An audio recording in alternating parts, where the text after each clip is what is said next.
They did it again. The Giants beat the Ravens. They improved to 5-1. They eclipsed their win total from 2021, which was 4. And at 5-1, the New York Football Giants are firmly in the driver's seat of the NFC. Aside from the Philadelphia Eagles, but let's be real here, the Giants have a serious chance of making the playoffs. Now, today's game against the Ravens, the Giants came in as serious underdogs. Yes, they were coming off a win against the Packers over in London, but I mean, the Ravens have a playmaker like Lamar Jackson, a guy that's an MVP candidate, a guy that can make big plays, and a guy that the Giants' defense hasn't faced yet this season, a type of quarterback that they haven't faced this season. You can make the argument for Justin Fields, but Lamar Jackson is a mobile quarterback on a different level. Now, the advantage the Giants had coming into this game, well, that's Wink Martindale, defensive coordinator who spent a lot of time with the Baltimore Ravens. He knows the Ravens in and out, and he helped lead the Giants to victory. 2 key takeaways down the stretch. We'll get to that in just a moment. But the final score today was 24-20 in favor of Big Blue, but it wasn't all Giants from the beginning. The Ravens got it started. Kenyon Drake bursted for a 30-yard touchdown early in the second quarter, making it 7-0. Giants came right back. It was Wan'Dale Robinson, the rookie, finally getting his first touchdown. He's been hurt throughout the season.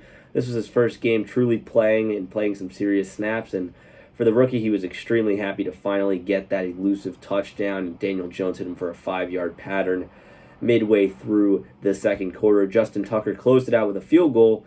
Ravens led 10-7 at half. The Giants started the second half with the ball. They felt good, but they unfortunately punted. They gave the ball over to the Ravens. Ravens got a field goal, extending the lead to 13-6. Giants then, they went back and forth. Graham Gano gets a field goal. You go into the fourth quarter down just 3 points. The score is 13-10. Giants are feeling good, but the Ravens have quite the drive. It culminates with a Mark Andrews touchdown. He had a big game, led the Ravens in receptions and yards as a tight end, and the Ravens led by 10, down 10 in the fourth quarter. That's pretty daunting as an NFL team. It's not an easy league to win games, and it's not an easy league to piece together some drives, right? The Giants only had 10 points. They're down 10. They only had 10. You have to double your score from the first 3.5 quarters in the last half of the fourth quarter. So it didn't look good for the Giants, but guess what? They did it once again. It was Daniel Jones who led a drive, culminated with a Daniel Bellinger touchdown, the rookie tight end. 2 rookies catching touchdowns today. Daniel Jones getting both those guys involved. It was Wan'Dale Robinson, Daniel Bellinger. So that touchdown made it a 3-point game. But after that, the Ravens started marching downfield, and we thought, well, this is probably it. They're going to score here. The Giants won't have a chance.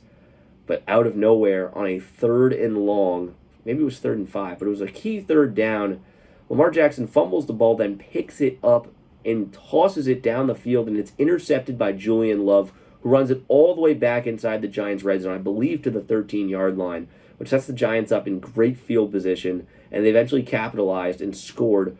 Saquon Barkley with the touchdown there that put the Giants on top, and at that point the score was 24-20. We're inside 2 minutes. MetLife Stadium's rocking, but it's not over just yet because the Ravens have a playmaker. They have an MVP in Lamar Jackson.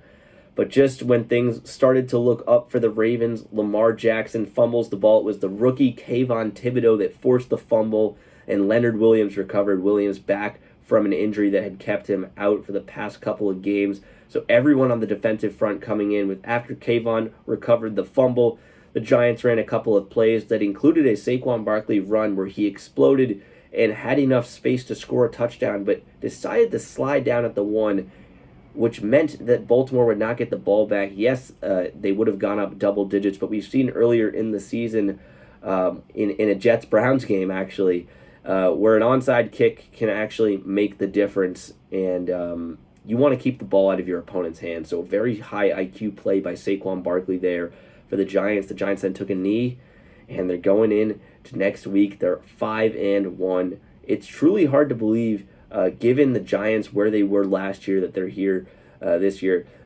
Brian Daboll had a lot to say after the game, but his words about quarterback Daniel Jones were truly impactful. Here, take a listen.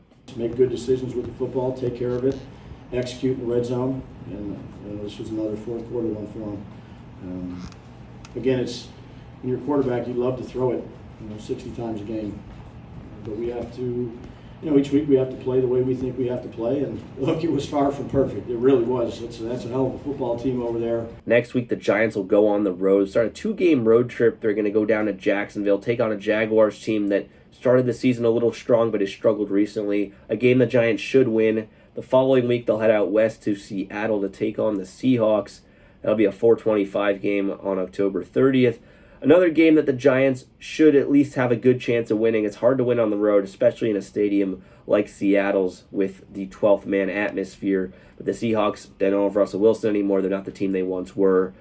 The Giants, if they win both those games, they go into their bye 7-1, and they come home to face the Texans on November 13th. I'll be there to cover the game. And from now until then, for WFUV Sports, I'm Brij Gautam.